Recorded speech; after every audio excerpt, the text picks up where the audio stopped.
तो पिछले चैप्टर में हमने देखा था कि सर्वेंट्स की वजह से प्राइम मिनिस्टर को गलत फहमी हो जाती है और वो लियो और सू की सगाई फिक्स कर देते हैं। सगाई की तैयारियों के बीच जब सू और येजिंग को ये बात पता चलती है तो सू तो पूरी तरह से कंफ्यूज हो जाती है, लेकिन येजिंग बहुत ज्यादा गुस्से में आ जाता है और सू से पूछने लगता है कि ये सब क्या चल रहा है। फिर तो सू अपनी सफाई में कहती है, जिस तरह से लियो की इसमें कोई गलती नहीं, ठीक उसी तरह से मैं भी मासूम हूँ। ये जिंग जो कुछ हद तक सू से कन्विंस हो जाता है, वो कहता है, सू आखिर तुमने अपने फादर से क्या कहा था? फिर तो सू सोचने लगती है कि उसने अपने फादर को ये बताया था कि मुझे प्रपोजल मिला है और मैंने उसे एक्सेप्ट कर लिया। ओ शिट, मैंने उन्हें ये तो बताया ही नहीं था कि मैं सगाई किससे करने जा रही हूँ। अपनी गलती को मानते हुए सू घबरा कर कहती है, ओ ये छोटी सी गलती मुझसे हो गई है। फिर तो सू सीधा भागना शुरू कर देती है और रोते हुए कहती है, मैंने ये सब जानबूझकर नहीं किया। अचानक ये जिंग बहुत ज्यादा गुस्से से सू के सामने आ जाता है। बेचारी सू उससे टकराकर नीचे गिर जाती है और रोते हुए कहती है, ओ कितना सख्त है। ये बात ये जिंग को बुरी लगती है कि सू उसे एक कठोर इंसान बोल रही है। ये जिंग सू की ओर हाथ बढ़ाते हुए कहता है, सबसे पहले फ्लोर से उठो, फ्लोर ठंडा है, तुम्हें ठंड लग सकती है। इससे पहले कि सू येजिंग का हाथ पकड़कर उठ पाती, उसका पैर उसके अपने कपड़े में फंस जाता है, जिससे कि वो जल्दबाजी में खुद को बचाने के लिए बेचारे येजिंग का पैंट पकड़ लेती है, लेकिन फिर भी वो गिरने से नहीं बच पाती और कुछ ऐसा हो जाता है। उसके बाद तो येजिंग गुस्से से कहता है, सू तुम मुझे फिर से नेकेड करने की कोशिश कर रही हो। ये जिंग को गुस्से में देख सू घबराते हुए मन ही मन कहती है, ओ नो, इसके इरादे तो मुझे मार डालने के लग रहे हैं। लगता है ये जिंग सचमुच पागल हो गया है। इन्हीं सब के बीच वो अपने पास एक ईंट पा जाती है और कंटिन्यू करते हुए कहती है, अब तो सिर्फ एक ही रास्ता है। फिर तो सू एम्बैरेसमेंट से बचने के लिए वो ईंट अपने ही सर पर मार कर बेहोश हो जाती है। ये जिंग सू को पकड़ लेता है और कहता है, क्या तुम ठीक हो सू? पता नहीं क्यों जब भी हम साथ होते हैं तो हम में से कोई न कोई घायल हो ही जाता है। आखिर जो तुम पागलपन वाली हरकतें जो करती रहती हो। फिर तो बेचारा ये जिंग उसी हालत में सू को लेकर बैठ जाता है। ठीक इसी टाइम पर कमरे के बाहर से नॉक नॉक होती है और ग्रैंड ट्यूटर डोर खोलते हुए खुशी से कहते हैं, लेडी सू, हमने सुना है कि तुम सगाई करने जा रही हो, इसीलिए मैं और डॉक्टर बाइकविंग यहाँ पर तुम्हें गिफ्ट देने के लिए आए हैं। पीछे से डॉक्टर बाइकविंग का स्टूडेंट चिल्ला रहा होता है कि लेडी सू, क्या मैं तुम्हें याद हूँ? लेकिन फिर वे सभी शॉक हो जाते हैं क्योंकि उनके सामने का नजारा कुछ ऐसा होता है। बेचारे ग्रैंड ट्यूटर ये सब देखकर तो कुछ भी नहीं कह पाते, लेकिन डॉक्टर बाइकविंग अपने स्टूडेंट की आंखें बंद करने लगते हैं। लेकिन स्टूडेंट बोलने लगता है कि मास्टर, ये अच्छा मौका है, अभी तो मैं जवान हूँ, प्लीज मुझे इसके बारे में सीखने दो। दूसरी ओर ग्रैंड ट्यूटर सोच रहे होते हैं, इम्पीरियल कोर्ट के सभी लोग ये चाहते थे कि लेडी सू हमारे देश क्वींसलैंड को आशीर्वाद देने के लिए एक नन बने। वैसे मैंने तो इस पूरे शो को एंजॉय करने का सोचा था, लेकिन अचानक सू ने अपनी सगाई की घोषणा कर दी।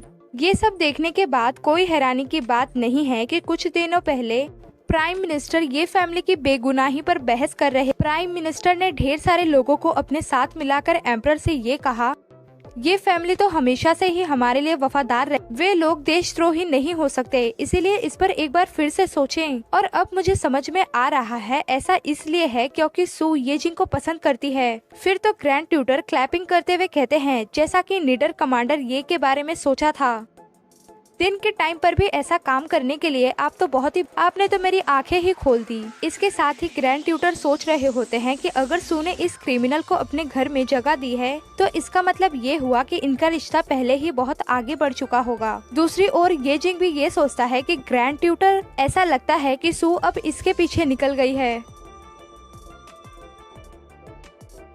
मैं घर पर अपनी फियांसे के साथ क्या करता हूँ ये कोई चिंता का विषय नहीं है, और वैसे भी इससे आपका कोई लेना देना नहीं है। इसके बाद तो वो दोनों ही एक दूसरे को दुश्मनी वाला लुक देते हैं। तभी लियो आते हुए कहता है, ब्रदर, मैंने सर्वेंट से सुना कि आपने सू पे बहुत ज्यादा गुस्सा किया है। लेकिन फिर वो ये सब देखकर शॉक हो जाता है और गुस्से से ये जिंग के कंधे पे हाथ रखते हुए कहता है, ब्रदर, मैंने सू के लिए मेरे प्यार को अभी तक बलिदान नहीं किया है, उसे सिर्फ आपको इसलिए नहीं दिया है कि आप उसे धमकाएं। ये सब देखकर ग्रैंड ट्यूटर कहते हैं, बहुत दो भाई एक लड़की के लिए लड़ रहे हैं, सच में ये दुनिया बहुत ही हैरानी से भरी हुई है। स्टूडेंट भी कहता है, अरे वाह, मैं तो विटनेस बनने जा रहा हूँ उन सारी बातों का जो सिर्फ मैंने सू के बारे में सुनी थी। ये जिंग गुस्से से कहता है, क्या तुम सभी यहाँ से बाहर जा सकते हो, मुझे मेरी पैंट पहननी है। एक सीन में हम देखते हैं सू की आँख खुलती है और वो हैरानी से कहती है, ये सब तो जाना पहचाना लगता है। खुद को ये जिंग के साथ कुछ इस पोजीशन में पाकर सू शॉक हो जाती है और मन ही मन कहती है, मैंने पश्चाताप करने के लिए खुद के सर पे ईंट मारा था ना, या फिर मैं वापस से कॉमिक के स्टार्ट में तो नहीं आ गई। क्या ये जिंग ने मेरे साथ कुछ गलत किया या फिर मैंने उसके साथ। खैर इससे कोई फर्क नहीं पड़ता कि किसने क्या किया, मुझे शोर नहीं मचाना चाहिए और चुपचाप यहाँ से भाग जाना चाहिए। लेकिन सू एक बार फिर से शॉक हो जाती है क्योंकि उसके दूसरी साइड लियो लेटा होता है और बेचारी सू परेशान होते हुए मन ही मन कहती है, ओ नो, क्या मैंने एंजल लियो के साथ भी कुछ कर दिया। ये बेचारा तो कितना मासूम और भोला था, मैंने तो बहुत बड़ा पाप कर दिया है। मैंने तो इन दोनों भाइयों के साथ बहुत बुरा किया है। जब कोई परेशानी हो तो घबराना नहीं, मुझे सबसे पहले खुद को शांत करने के लिए कुछ पानी की छींटे अपने मुंह पर मारनी चाहिए। बेड से उतरते ही सू एक बार फिर से शॉक हो जाती है क्योंकि उसके सामने ग्रैंड ट्यूटर और डॉक्टर दोनों ही होते हैं और वो जागते हुए कहते हैं, सू। अचानक ग्रैंड ट्यूटर सू का हाथ पकड़ लेते हैं और कहते हैं, क्या तुम भागने की कोशिश कर रही हो।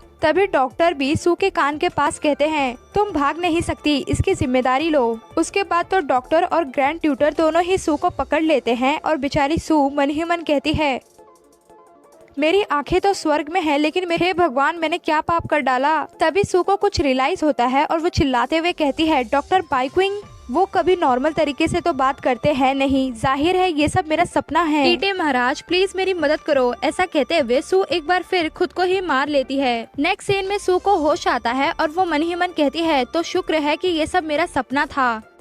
तभी अपने सामने इन चारों को देख सू चौंकते हुए उठकर बैठ जाती है और कहती है, तुम चारों यहाँ क्यों हो। अचानक उन चारों को उड़ाते हुए वहाँ पर प्राइम मिनिस्टर आ जाते हैं और रोते हुए कहते हैं, मेरी प्यारी बेटी तुम जाग गई, अब तुम कैसा महसूस कर रही हो। सू कहती है, फादर मैं ठीक हूँ, बस थोड़ा सा थक गई हूँ। इसके साथ ही वो मन ही मन सोचने लगती है कि मैं सबसे ज्यादा प्यार अपने फादर से ही करती हूँ और ये जिंग के पैंट खींचने के बावजूद मैं अभी तक जिंदा हूँ, इसका मतलब खुद को घायल करने वाली वो ट्रिक काम आई। तभी डॉक्टर बाइकविंग कहते हैं, इमोशनल थकान। ये सुनकर स्टूडेंट समझाते हुए कहता है कि मास्टर कह रहे हैं कि लेडी सू बहुत ज्यादा इमोशनल थी और उसी टाइम उनके गुस्से को किसी ने भड़का दिया, जिससे कि उसके दिमाग को नुकसान पहुंचा। कुछ दिन आराम करने के बाद लेडी सू ठीक हो सकती है, इसके लिए उन्हें बिस्तर पर ही रहना चाहिए। ये सुनते ही प्राइम मिनिस्टर जाते हुए कहते हैं, ये सब मेरी गलती है, सू तुम आराम करो, मैं इस सगाई को थोड़े दिन के लिए टाल दूंगा, मैं तुम्हारे लिए सबसे अच्छी व्यवस्था करूंगा। बेचारी सू चिल्लाते हुए कहती है, फादर प्लीज मुझे छोड़कर मत जाइए,